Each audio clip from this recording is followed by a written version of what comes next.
दोस्तों, इसराइल का हमास के हेडक्वार्टर पर हमला, ईरान, हमास और हिजबुल्लाह अंसारुल्लाह का इसराइल के खिलाफ वॉर रूम कायम, आलमी जिहाद का ऐलान, जॉइंट ऑपरेशन ने इसराइल के प्रख्चे उड़ा दिए। गजा पर मिसाइल हमले और फिजा से रॉकेट गिराने वाले नए इसराइली वज़ीर-ए-आज़म को अब तक की बड़ी सज़ा मिल गई। मस्जिद अक्सा पर गासिब यहूदियों का कब्ज़ा किसी सूरत कबूल नहीं। वीडियो में आगे जाकर आपको बताएंगे कि यमन की जंगजू जमात कैसे इसराइल के ख़िलाफ़ मैदान में उतर आई है और इस हमास के साथ मिलकर इसराइल को तबाह व बर्बाद करने का मंसूबा कैसे बना लिया है। आयरन डोम को अब कोई नहीं बचा सकता। हमास आयरन डोम को तबाह व बर्बाद करने के लिए ऐसा मिसाइल तैयार कर लिया कि नफ्ताली बेनेट ने अमेरिका से मदद मांग ली। वीडियो के आखिर में आपको बताएंगे कि इसराइल ने फ़लस्तीनियों को ख़त्म करने के लिए कैसा घिनौना खेल खेलना शुरू कर दिया और फ़लस्तीनी अथॉरिटी ने इसराइलियों पर क्या बिजलियाँ गिराई हैं। इस टॉपिक का आगाज़ करने से पहले नए आने वाले दोस्तों से गुजारिश है कि हमारे चैनल को सब्सक्राइब कर लें। दोस्तों, फ़लस्तीन की इस वक्त ताज़ा तरीन सूरत हाल ये है कि हमास ने आलमी जिहाद का ऐलान कर दिया। अब ज़रा इस आलमी जिहाद की टर्म समझ लीजिए, उसके बाद हम आपको बताएंगे कि यहाँ से इसराइल की बर्बादी कैसे शुरू हुई है।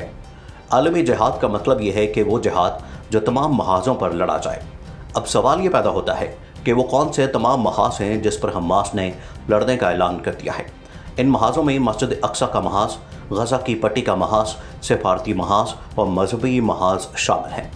और इन तमाम महाज़ों में अकेला महाज़ हमास तो नहीं लड़ सकता और ना ही फ़लस्तीनी हुकूमत लड़ सकती है। इन महाज़ों पर लड़ने के लिए हमास को अल्लाह की मदद आन पहुँची है और वो मदद ईरान, हिजबुल्लाह और यमन की जंगजू जमात है जिसने हमास के साथ मिलकर इसराइल को तबाह बर्बाद करने का मंसूबा बना लिया है। आपको बताते जाएं कि नफ्ताली बेनेट ने गुज़श्ता चंद दिनों में फ़लस्तीनियों पर ज़ुल्म सितम के जो बाब बांधे हुए हैं और जो फ़िज़ाई हमले इसराइल ने जारी रखे हैं, उन हमलों में हमास का हेडक्वार्टर भी था जिसे निशाना बनाया गया है। उसके बाद तो जैसे हमास ने इसराइल की बोलती ही बंद कर दी है। हमास ने इसराइल को इबरत का निशान बनाते हुए कई इसराइली ड्रोन्स मार गिराए हैं। उधर से हिजबुल्लाह और नौमुंतखब ईरानी सदर ने भी इसराइल के खिलाफ जंग का ऐलान कर दिया है। हिजबुल्लाह ने हमास के साथ मिलकर हमलों का मंसूबा बना लिया है, जिससे इसराइली वज़ीर-ए-आज़म नफ्ताली बेनेट की बोलती बंद हो गई है। वीडियो में आगे जाकर आपको बताएंगे कि आयरन डोम को तबाह करने के लिए हमास ने कौन सा मिसाइल तैयार कर लिया है और वीडियो के आखिर में आपको बताएंगे कि कोरोना वैक्सीन की मदद फराहम करने के पीछे इसराइल ने फ़लस्तीनियों को ख़त्म करने का क्या मंसूबा बनाया है। दोस्तों, मुसलसल एक हफ़्ता हो गया इसराइल गज़ा पर मिसाइल फेंक रहा है, लेकिन इंटरनेशनल कम्युनिटी पोस्ट पी कर सोई हुई है कि शायद आवाज़ नहीं उठा रहे इसराइल के ख़िलाफ़। सारी दुनिया ने फ़लस्तीन पर इसराइली मज़ालिम को अपनी आँखों से देखा। दुनिया के तकरीबन तमाम ममालिक में इसराइली मज़ालिम के ख़िलाफ़ आवाज़ उठाई गई और उन्हें बुरा भला कहा गया। अक़वाम मुत्तहिदा मैदान में आई और उसने जंग बंदी कराई, लेकिन 12 रोज़ जारी रहने वाली इस जंग में फ़लस्तीनियों का बेहद नुकसान हो गया। इस बमबारी से 243 अफराद शहीद हो गए, लाखों की तादाद में अफराद बेघर हुए थे। नेतन्याहू हुकूमत ने आलमी बरादरी के दबाव पर जंग बंदी पर रज़ामंदी ज़ाहिर की थी, ताहम इसराइल में आने वाली नई हुकूमत ने खित्ते में कशीदगी को दोबारा हवा देना शुरू कर दी है। इसराइली जंगी तैयारों ने गज़ा पर चौथे रोज़ भी बमबारी की, जिसके जवाब में हमास ने इसराइल का ड्रोन मार गिराया और नफ्ताली बेनेट हैरान और परेशान होकर रह गया कि हमास के पास ड्रोन्स मारने की सलाहियत कहाँ से आई, कौन हमास को टेक्नोलॉजी फ्राहम कर रहा है। तो नफ्ताली की इतला के लिए अर्ज़ है कि अल्लाह के शेरों को मदद कहीं ना कहीं से मिल जाती है। दोस्तों, इसराइल के फ़लस्तीनी आबादी पर हमले मुसलसल जारी हैं और इन हमलों में इसराइल ने हमास के हेडक्वार्टर को भी निशाना बनाया, जिसका जवाब इसराइल को ऐसा मिला कि अब नफ्ताली अपनी गलती पर पछता रहा है। हमास की मदद के लिए ईरान मैदान में आया, जिसने यमन के जंगजुओं के साथ मिलकर आयरन डोम को तबाह करने के लिए एक जामे प्लान दे दिया है। ईरान ने यमन के जंगजुओं को ऐसा मिसाइल थमा दिया है जिसका निशाना सिर्फ और सिर्फ इसराइली आयरन डोम है।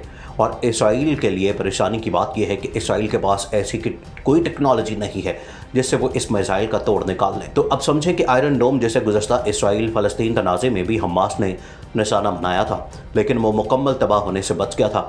अब की बार नहीं बचता। अगर इसराइली मज़ालिम की बात करें तो एक तरफ इसराइल हमले कर रहा है और दूसरी तरफ इसराइल ने फ़लस्तीनियों को ख़त्म करने के लिए कोरोना वैक्सीन की ज़ायदुल मियाद वैक्सीन दी है, ताकि अगर कोई फ़लस्तीनी बच भी जाए तो वो वैक्सीन लगवाते ही ख़त्म हो जाए।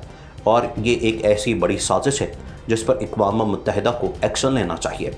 वर्ल्ड हेल्थ ऑर्गेनाइजेशन को इसराइलियों को ऐसी ओछी हरकत करने पर लाजमी कोई सजा देनी चाहिए, लेकिन अक़वाम मुत्तहिदा और वर्ल्ड हेल्थ ऑर्गेनाइजेशन में भी इसराइली लॉबी के लोग ही बैठे हुए वो इसराइल के खिलाफ एक्शन नहीं लेने देंगे। खबर कुछ यूँ है कि फ़लस्तीनी अथॉरिटी ने ज़ायदुल मियाद करार देकर इसराइल से कोरोना की वैक्सीन लेने के माहिदे को मंसूख कर दिया।